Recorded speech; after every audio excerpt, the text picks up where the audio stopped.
What is going on, everyone? I am Dane Peterson, and I am here to give you some free and basic real estate research tips using your local property appraiser website. So right now we're standing right outside of my local property appraiser building. But the great thing is that nowadays you can access most, if not all, of this information right from the internet. But first things first, what is the property appraiser and what is it that they do? To keep it simple, they're your local authority that assigns and determines values for your tangible property based on improvements and your property's characteristics. Those values are then used to calculate property taxes. As a landlord, rehabber, and realtor, I use these websites daily because of the amount of public information that you can get from them. And that's exactly what I plan to show you. So if you get any value from this video, please smash that like button, hit subscribe. Now let's jump online and show you exactly how simple it is. All right, let's hop right into it. So once again, we're talking about Sarasota County, Florida. And what I've done here is I've got a couple tabs pulled up so we can talk about the main areas that I wanted to discuss with you today. And that's how to use the property appraiser site for Sarasota County, how to do some basic permitting search, if possible, for your county and location, and then also how we get directly to the tax records for your county as well, so your tax collector's office. So right here, what I have pulled in front of you all is a property that's listed on our MLS. You can tell it's been on the market for about 2 weeks now. And the reason I picked this property was it just looked like a property that if I were browsing for a fixer-upper property, maybe a distressed property, something where I could come in and make an offer and make some profit as an investor, as a rental or a flip, this property right here is one that I would want to look a little bit further at. And the reason I say that is when I hopped into the pictures, I can tell right away that this is a property that's going to need a little bit of work just from the outside. So if we just quickly start flipping through these pictures, you can see it's dated inside. It looks like it is a livable property, but it looks like it could use a little bit of sprucing up. So let's hop right into it. So we have our address, which is 2445 Dowd Street. You can disregard a lot of the information you're looking at here. This is simply the MLS or the multiple listing service site for me as a real estate agent down here in Florida. Not everybody will have access to this, so I will be going straight into Zillow from here with this address so that I can show that all this information is obtainable through different sources. So I have Zillow open right now. I'm going to hop over here and I am going to paste 2445 Dowd Street, and you can see it comes up with a couple addresses right away. So I'm going to click on that first one there, and you can see it's bringing me right over to the page, and it even says for sale because it is a house listed for sale through the MLS. So it should typically show up on results like a Zillow, a Redfin, a Realtor.com, and sites like that, which you can use any of those. But I do like Zillow as they aggregate a lot of data. The basic information that we really want to pull off of this is we want to just verify what our bedroom, bathroom count is. We want to look at the square footage. And really, we want to be able to take all of this information, plug it into the property appraiser site, specifically the address, and see if this data matches up, such as the year and all of the age information, everything that you're looking at. We want to see if it matches up with the property appraiser site. And the reason we talk property appraiser so much is because that is your official records. Those are the records that are important. That's what an appraiser is going to go off of when they are valuing a house that you're potentially selling or potentially buying. So what we can do is if we know the address or the parcel ID, we can search for these properties on the property appraiser site. For Sarasota County, and once again, you can always check the description for any of the links that we are talking about today. You can find those right below in the description. So for Sarasota County, we have the property appraiser site here, and Sarasota County encompasses quite a few different cities such as Northport, Sarasota, Venice, Osprey, Nokomis. So those cities all use this same Sarasota County property appraiser site, which will be pretty common. Usually you have the county appraiser site, and then within counties, you'll sometimes have multiple cities. So for us, any of these Sarasota County cities, we're going to be able to search right through here. So we know the address is 2445 Dowd Street. What I love about the Sarasota County Property Appraiser and all of these sites, if you've followed along and you've looked at some of the other videos on our channel here, you're going to be able to see that every property appraiser site is slightly different. Some of them might use some of the same back-end code and developers, so you might see some similarities, but at the end of the day, they're all going to function slightly different. But once you start using a few, you're going to have no problems doing this on any of them. What I love about this one, again, is that it will start to populate potential matches as you type. And that even goes for the owner's name as well. And I can show you that here in 1 second. So what I will do is I will click on this, and then I'm going to hit search. And it should bring us right into the actual property record like this one did. I want to show you one other thing real quick. I'm going to go back, but what I'm going to do is I'm going to copy this owner's name right here, David Marks. Don't know why I'm picking him out of all these owners, but I am. I'm going to pick that owner. We can see that it's the last name, then the first name. But I'm going to go back here into quick search. And let's just say, so we start typing out Marks. And you can see all these owners start populating. And now we start typing D for David, and we start narrowing this results down even more. And here we go, David A. Marks. This might not be the same David. It could be. But let's just say all you had was the owner's name and you wanted to search that way. You get their name put in, you hit search, and here it goes. It brought us directly into a property record, and it's a different site address. So good chance that that's a different David, or this record just actually happens to have his middle initial, because they are going to match up perfectly. If we do this again, Marks David, and we just type it out, now you can see there's 2 results. Again, this could be the same David, but for here, you can see it's labeled trustee. We're going to hit search, and here we go. We've got the trust, the trustee, and we're back into our Dowd Street record. One other way to search, which this one can be a little bit more accurate because it's tied directly to this number right up top here. It's our property record information ID. So every property in your town will have a parcel ID associated with it. This one here is that number right here. And you could get this maybe through your MLS listing. Maybe you find it somewhere on Zillow. I'm not 100% sure if Zillow lists the property ID. Let's just quickly check here. It's not in that information. If we come back up top, you can see we have facts and features, nearby schools. Let's go into facts and features. Yeah, so I don't see the property ID listed anywhere here. But if you did have the MLS access and you wanted to actually search by this ID, you can do that. It's right here, parcel ID account number. And this number is important because this number is the same number that's going to be associated with your tax collector's office and the record that they have for your property. So once again, we can search for that, and it brings us right into Dowd Street. All right, so now that we're on the property appraiser site, this is where you really got to drill into all the different data that they're going to provide you. A lot of these property appraisers are going to give you a lot of the same information. Some of it's easier to see or obtain than others.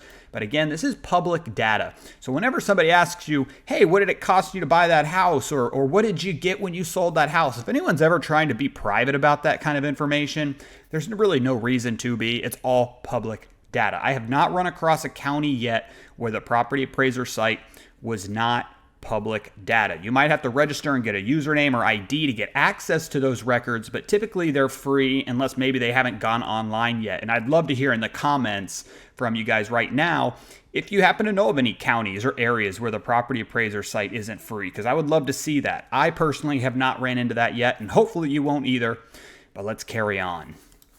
So starting from the top, working our way down, you can see up here we got some great links. You almost don't even need to look at the rest of this record or scroll at all if you just want to come right into these. So let's quickly do that. Map, I think, is pretty self-explanatory, but this is going to take you into a more detailed map. I love these maps because they show you the parcel lines. Of course, you always need a survey to confirm this, but usually they're pretty accurate. You got the parcel right here. It's circled in or squared off, rectangled off in that purple, that indigo color right there. And the one neat thing I like about the Argus map system here, if that's even how you pronounce it, is you can actually click into other lots, and it'll start bringing up the data. So you can almost do some backward searching right here. I can click on this and it brings me over to the property appraiser site.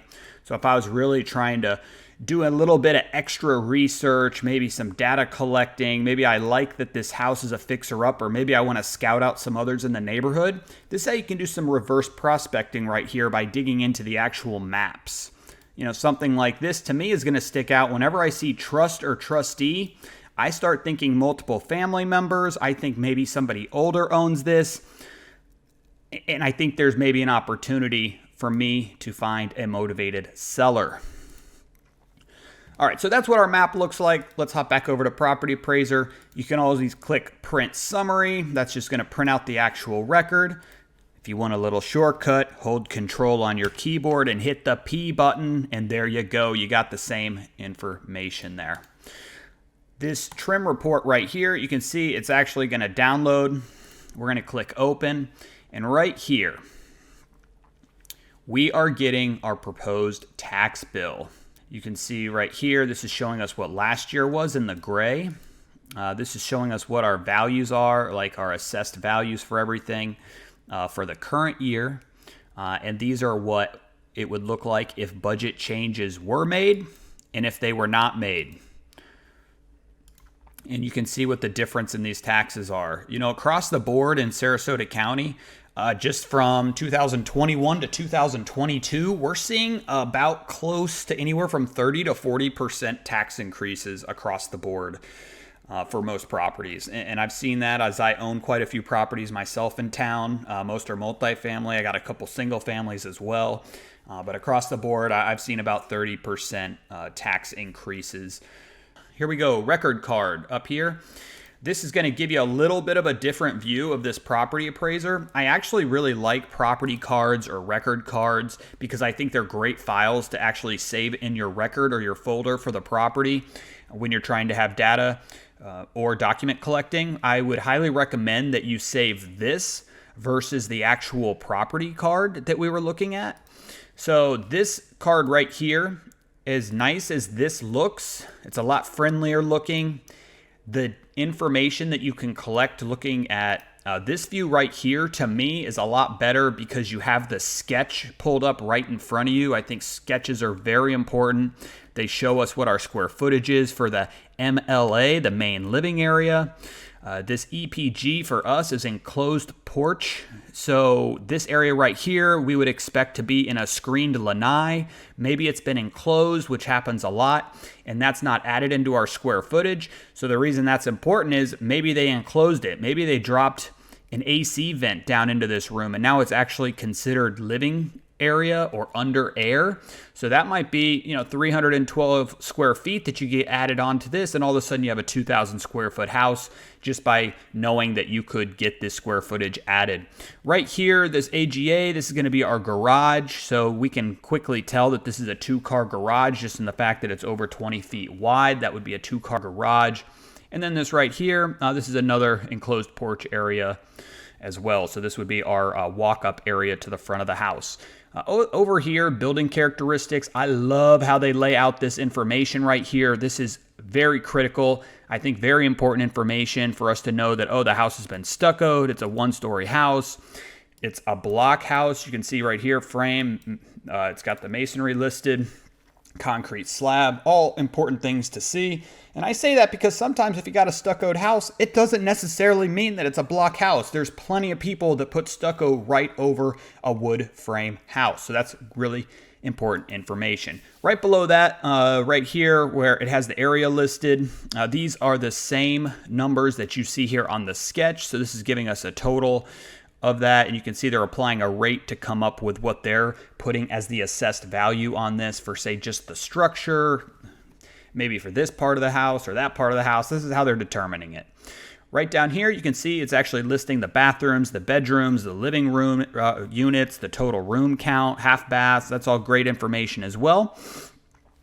And then over here on the right-hand side, we have what the building value is. It's got land value listed as well. Gives us our total assessed value, which is what they're using to actually come up with the value for the taxes we're paying. Okay, so parcel data that you see here, Talks about neighborhoods, subdivision. There's always a place where you can go to get actual descriptions of what these numbers are. You can see here subdivision name, Pinehurst, with that subdivision. So that should link up. If we hop back over into the property appraiser site, up here at the top, subdivision, Pinehurst Park, you can see that. We got that square footage. So all this same information, it's all going to be listed on here. But again, I like the way these property cards are laid out. To me, it's a little bit more professional looking. It's usually got a lot more information than what you're going to see just by staring at the first page on a property appraiser site. So if we keep going down, permit information, this is very important. And we're going to hop over and talk about permitting here in another second as well. But you can see here, it cost. So this is a cost that's usually given by the person that submits the permit, where they put what the actual value is going to be of the roof that they put on. So this one was a tear off and replacement of the roof. Looks like this was just done less than a year ago, or about a year ago. So that's nice to see that it's got that new roof. It's good information to have right there. And then if we come down, let's come across to the middle and work our ways down. Still, that applies to the sketch when we're looking at the net living area, gross area. So if you take all of these numbers here, not the outside dimensions, if you want to go do the math on your square footage, you can. But if you take all of these already calculated numbers and you add them up, you're going to get the gross. And then usually your net living area is area considered under air. We don't have basements in Florida, so that's just going to be all your main living area. And then right below that, you can see these are some of the previous sales. So you can see the last sale for this property happened back in 06. It only listed as $100. It was a writ deed. So what this means is okay, all right, I see what. On this one, so you can see David Marks, the person we search for, did a $100 deed transfer basically. So they were just updating the deed, and you could see they were putting new owners on there. So that is probably when it went into these names of the family trust, and he updated himself and Rosalie to be trustees. That's down here. So if we're looking at this page, you can see here's these previous sales. You can see David had acquired it back in 01 for $135,000. So what this tells me is it's been in this family now for over 2 decades. And then you can see what all these prior ones are. On our property appraiser site, what is neat is I could come down here and I could come in to this instrument number, and you can see that it's blue on my screen because that's how I have my hyperlinks. If you click into these, it actually is going to give us, it's going to pull up the warranty deed. Like, how cool is that? I mean, you can see the deed actually filled out, completed. It gives you, there's a long property description right there. But you can see, this is awesome information. It's so neat how these property appraiser sites provide us so much information. So that's really covering a lot of that. You can see the parcel notes here. The thing is this is information input directly by the property appraiser's office. So if they go out to do something to your property and they want to put some extra information into the system, usually on these property record cards, you can see like what the most recent, well, they call it inspections or like stopping over at the property when that happened. So look down here, last inspection, 2/18/22. That's interesting because, I mean, that's this year and that's in February. When you see that, usually the assumption is they were there maybe for a permit, or maybe there was some kind of code violation or something that brought them out to the property. And really all they can do is, unless they're going inside the house, all they can do is update some of this information based on what they see when they stop over there at the property. But we're going to close the property card out. Again, I love those property cards. We're going to close out this trim notice here. We're going to close out our map, and we're going to close out the deed. We're back in here. So I just want to quickly go over this page here and see if there was any really other additional information that I thought might be important that wasn't on the property card. The way they lay ours out is they put a lot of the important information at the very top, which I like. They lay out the bedrooms, the bathrooms, the year it was built, so 1979. For us, and typically, you can see right here when it says effective year built, an appraisal judgment which reflects the condition and utility of a structure as of January 1st. So our effective years built can get updated if something gets added to the property. So maybe they enclosed a porch, maybe they enclosed a garage, maybe they just added a shed in the backyard that required a permit. Sometimes those items will actually change the year built. So remember, always look at the original year built Effective year built, take that as a grain of salt. That is not the actual age of the house. All right, and for us, if you wanted to see the site drawing, so the actual building sketch without going into the property card, you can click on this link here in Sarasota County, and then you could click on this, and it brings up a nice big sketch, which you could just save that if you wanted to have a nice larger version of it. The other thing while talking about the sketch, I know I just rattled off what these acronyms were, but right here for sub areas, you can see for ours, it's actually listing that out. So EPG, enclosed porch good, the MLA we covered, main living area, attached garage. So you can see all that information right there. So I'm going to close that out. We scroll down, no exemption, so there's no homestead exemption listed on this property. Here's all your taxable values going back a good amount of time, about 10 years. Here's the sales that we talked about. And then, this is important, at the very bottom for Sarasota County, so any of these coastal towns you're looking at, always look at flood zones. I think we all know that that's a big deal these days. We just finished about a month and a half ago having Hurricane Ian blast through the area just south of us. Knock on wood, we did okay here in Sarasota, but hopefully everyone else is doing all right out there. But anyways, talking about flood zones are important. A flood zone X means you're not going to have flood insurance, and I am giving you this information right now in November 2022. So do not hold everything I say 100%. I'm just telling you how it works right now in my area at this current date and time. We have flood zone X, which is ideal. That's what I want to see. If you're in a flood zone X500, that means that is an option. Well, all flood zones, besides the required ones, are optional, meaning you can always put flood coverage on a property. But flood zone X500 would be the next flood zone below X, where it becomes optional. You are not required. And then when you start getting into something with an A in the front, most common down here is AE, VE, you'll see some of those. Those are all mandatory flood insurance. So if you got a mortgage on your property, you are going to have to get flood zone coverage, and that's always good when you're buying a property to know that. Right here, you can actually get into a map to figure out your flood zone. Let me see if this one's going to take us right into our exact property or just a general map. So, yep, here we go. So it's already thrown in our actual property ID right up there. And here is our property highlighted. Let's see here, prelim, FEMA. Let's zoom out. So you can see here. Here's these flood zones I was just talking to you about. So yeah, blue right here, these are considered, that's going to be water, but it's also considered flood zone. So if you can see here, this is a street, and they're showing that these streets are subject to flooding if this waterway right here were to fill up and start doing some overflow. So it's good. I always like to look around me. Even when I'm not in a flood zone, I like to at least check it out. I like to see, is my property, a couple feet away from a flood zone? Is it something where maybe in a couple years when they reevaluate these flood maps, that there's a change that could affect me? Because flood insurance can be very pricey, and that's something I would always recommend everybody consider when they're buying a property, because sometimes you have no control over what those premiums are. And then there's the final thing I want to cover is this link right up here at the top of the property appraiser site, the tax bill. This is going to bring us to another site. Property appraiser and tax collector are separate entities, usually within your county, within your government.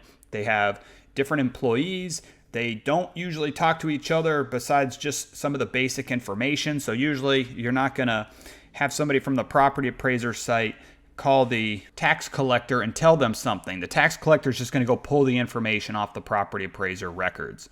So I'm going to click yes, I want to leave. It's going to bring us right over to the Sarasota County tax collector. And here we go. Here's our tax record. Let me make this a little bit bigger. So what we can see here, first thing I like to look at is at the very bottom. Are there any delinquent taxes? No, there are not. And the only reason I like to look at that is when I see delinquent taxes, again, I start to think motivated seller, somebody that hasn't paid their taxes just yet, especially if they haven't paid them by the end of November, because you're going to get a discount on your taxes when you pay ahead of time. Usually you can see here, if paid by, and it gives us 5 different times we can pay these by. And you can see there's some decent savings if you're that person that's willing to pay these up front. But what I like to look at on here is what my taxes are gonna be. So right here, taxes and assessments. And the reason I like to look at this, and we will go double check and see how accurate these numbers are, but when you're looking at, say, the MLS, let's say you're a realtor or you have access to the MLS and you want to see what the taxes are, well, that information is usually pre-filled into the MLS, at least in my system. When I'm putting a listing into here, it's going to have a number for the taxes already in the system. The question, though, is when is the system pulling that data? You know, if we just had brand new taxes hit, there's a good chance that this isn't going to be accurate. So right here, under land, site, and tax information, tax year 2021. So we already know that that's behind a year, and you can see it's got taxes listed at $3,000. So a good real estate agent would let their buyer know that for these taxes that you're looking at, remember, you're not going to calculate that for your potential mortgaged escrow. So your escrow payment on a mortgage is going to be your property insurance and your property taxes. And they break those down into monthly payments over an annual period. So when you see this $3,000, hopefully your lender is assuming that these are going up, or that they can see what the current tax year is and they can use that exact number. Most people's taxes when they buy a property are gonna go up. And that's because it's usually when you're buying a property, there's some improvements or something happening. That's not always the case, but it is common. And as you just saw here, we're looking at a $3,000 tax bill showing for last year, when in fact our property taxes are actually a lot higher than that. Our taxes now are $39.31 or $37.70 if you pay them nice and quickly. But there you have it. That's why I like to go to the tax record. I like to see what the actual taxes are for this day and time, and just see what that looks like, and see if they got exemptions or anything like that that's helping lower their tax bill versus what that tax bill is going to look like for me. Because for right here, that's a 25% increase over what you're seeing listed right here. And if we go over to Zillow, I'm pretty sure Zillow lists our tax information as well. Let me just try property taxes right here. Estimated monthly costs, property tax, home tax rate, $3,700 a year. So Zillow's actually doing pretty good. They're just going off of a tax rate calculation. And for Sarasota County, I do believe our average tax rate is 0.89. That's actually a little bit lower than what those taxes are. But yeah, 0.89 is what our average Sarasota tax bill is on your home price. So that information's on Zillow as well. The very last thing I want to cover, folks, is going to be permitting. That's right, permitting. So what is a permit? A permit is what you have to pull when you're doing some type of improvement or correction to your property. Not everything requires a permit. Every county is different, but some of the common things that are usually going to require a permit is going to be something like your air conditioner / heater, maybe your hot water heater, maybe a roof. You know, maybe you're doing a whole bathroom renovation and that's something that requires a permit. Do people always pull permits? No. That's for each person to decide themselves. Legally, there are standards for what you need to pull a permit for.